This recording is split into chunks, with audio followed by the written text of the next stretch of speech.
They asked me if I was nervous being here today.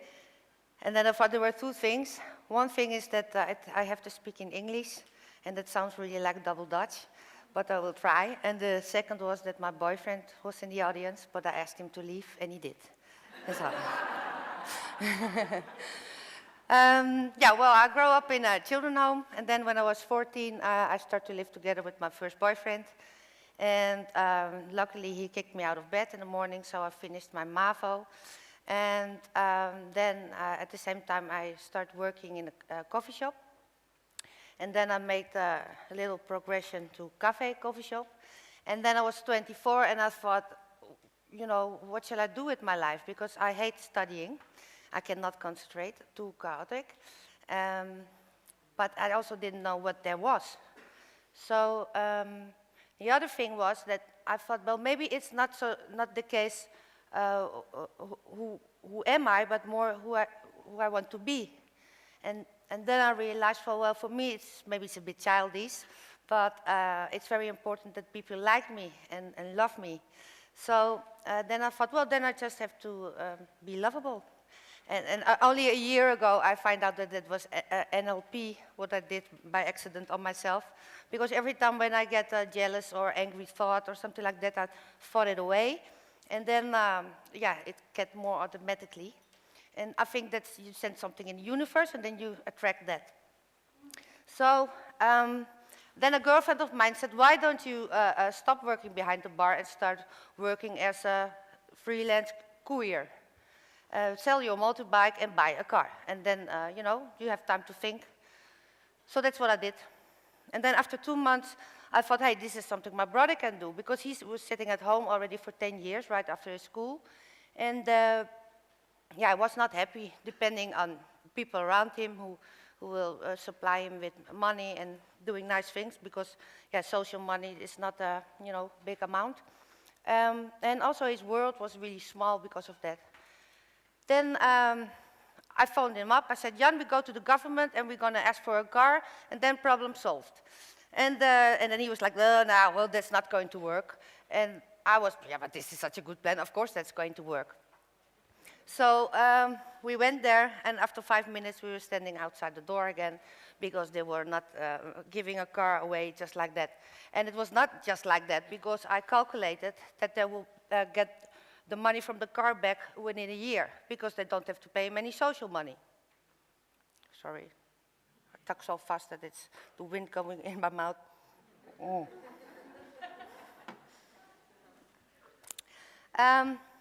And then I get angry, because it was my first meeting with this system. And I realized that, I mean, you know, if you have solutions for a problem, then of course everything has to be open to solve it.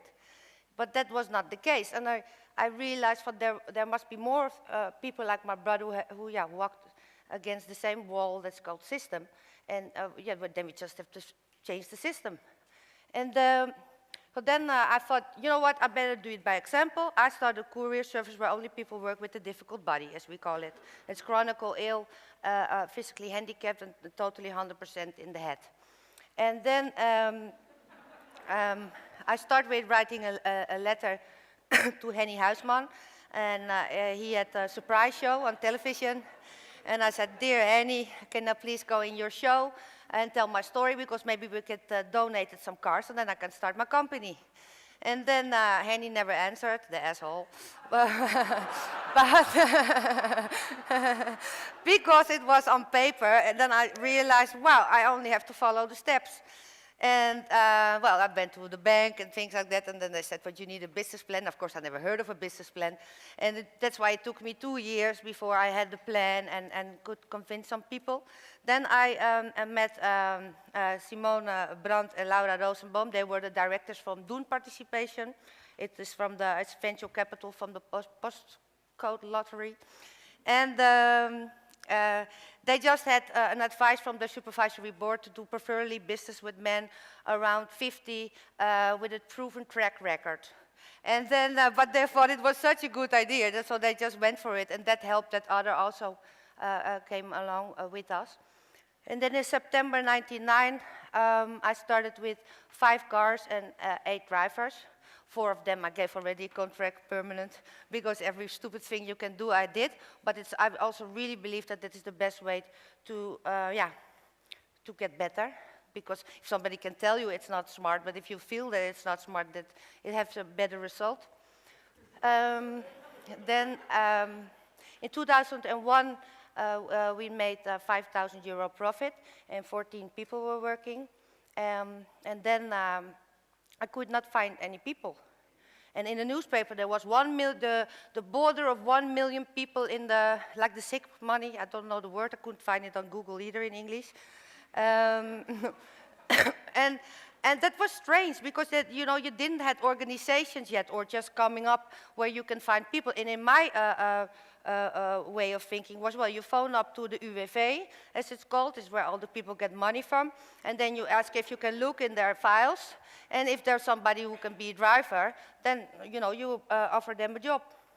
But that didn't work like that, so Simona said to me, well, maybe you should make a campaign to apply for people if they want to work. And then I said, yeah, but I have no money. And then she said, well, maybe you should ask Deltaloid, because I was really lucky with older men who really helped me. And Chris, he was in the board of Deltaloid, and he said he write to all the rotaries around Amsterdam, like if you need a speaker, then you can ask Nicolette. And then I talk easy, because I worked for 10 years behind the bar, and I said, nobody leaves the room without his business card, and I will stalk you. And that helped by getting customers. So then, so I said, well, what shall I ask for then? And then she said, well, 100,000. So I jumped in my car, drive to Deltaloid, and phoned up, and I said, I only need 2 minutes of your time, and it's not more than that, but it's a very important question. And then I tell the story. You want a campaign to get people, and that's good for you as an insurance person also, yeah, because you pay a lot of money to people in the sick and so. And then he said, how much do you need? And then I said 150,000, because I thought if he say, okay, half of it, it's also good, and then I can come back with my head up. But then he said yes. He said, make an appointment to the marketing director. So it was like, so when I phoned up to Simona, I have 150,000. And then everybody who worked on the campaign did it for free or for a cost price. And so it was a huge campaign. And what happened was that Publix, you know, from the big billboards, they were a bit too enthusiastic, because by accident they put it through whole of Holland instead of only in Amsterdam. And there were these signs with, we send people with a difficult body with pleasure on the street. And so all these people phone up, yeah, well, you know, we also want to work. And that was, yeah, my decision to you know, go and do it in different places in Holland. You see, it's too fast. Oh. A little nervous.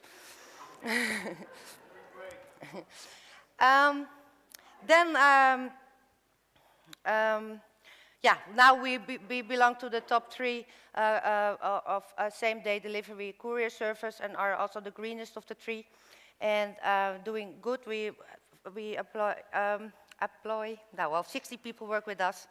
I really tried at home, saying it in front of the mirror and things like that. It is that double Dutch it is. And then I was thinking, how is it possible that you have to have a special company where only people work with a difficult body? I mean, that's crazy. I mean, if you look at people and you look at the possibilities instead of the things that you cannot do, then why are they not participating normally? And then there were 3 things, huge things. One is that the paper mountain you get with it, because if you hire somebody with a difficult body, then you get the UWV as a present, and that takes a long, many time. And then the other thing is how people look at people with a difficult body, because it's also a bit Dutch, I think, but I know that it's also around the world, but it's really Dutch-like, I think, that you look at problems and obstacles instead of possibilities. And of course, it's not for the people who's here. They would not think like that. But in companies, you see that. If it doesn't fit the structure we all are used to, also, this is the same with more women on top and so, then it is a problem. And it's also about how people think of themselves, because if your parents tell you the whole time, yeah, you will not make any career because the employers are not waiting for you, then it's, it's not good. And then another problem is to find these people, because then I give many talks like this, and then some employers say, oh, okay, just give me some of these handicap then. Then she shuts off and goes off my back. And, but then where do you send them to? So there also had to be a solution for. And then I went to Arad Eshel, the guy who left the room now, and I said, can you please think with me for some days about these things? And now, well, he's partner in the Valid group, luckily, because he together with another top team, the Brand Hotel, they are used to make, how you call it? Shit. Ingeborg, A-merk. A-brand. So we together decided to make from Valid an A-brand. And so we have Valid Solution, who's doing this paper mountain for employers. We have Valid Academies, changing the mindset of people. And we have Valid People as like the monster board. And yeah, well, we're there for a year now. And it's going, of course, not fast enough. But what we see is that the employers' mindset are changing. We did in the beginning of June, we did a roadshow. That was also so funny, because in February we were at a meeting with a recruiter of the ING bank, and then I asked, how is it possible that it takes so much time before there's a decision of hiring people with a difficult body? Because we have a huge aging problem in some years, and we need everybody. Even if somebody can only participate for 10 hours, that's very important when we have no people to put behind that desk.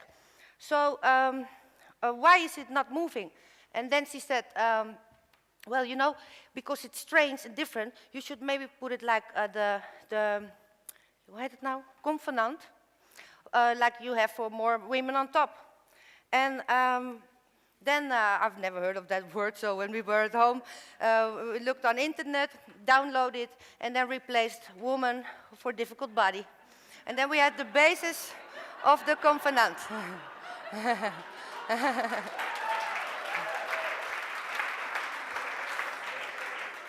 And then I talked with the people and with companies and so how we should make this, easy for if it's going about people with a difficult body. And then on the Monday morning meeting at the end of May, Arad said, Jesus, we are a big company. You're talking for weeks now already. We have to do something. We have to make a roadshow or something like that. And it was in the week before the elections. And that's why we had to make this roadshow. And then we make posters within 4 days with election posters open for a difficult body. And we make a website and one of the vans of Valid Express. We put a sticker on it. Nicolette is looking for 100 employers who wants to sign the covenant open for people with a difficult body. And in that covenant it says they have to put it in the marketing strategy. What for again? Sorry.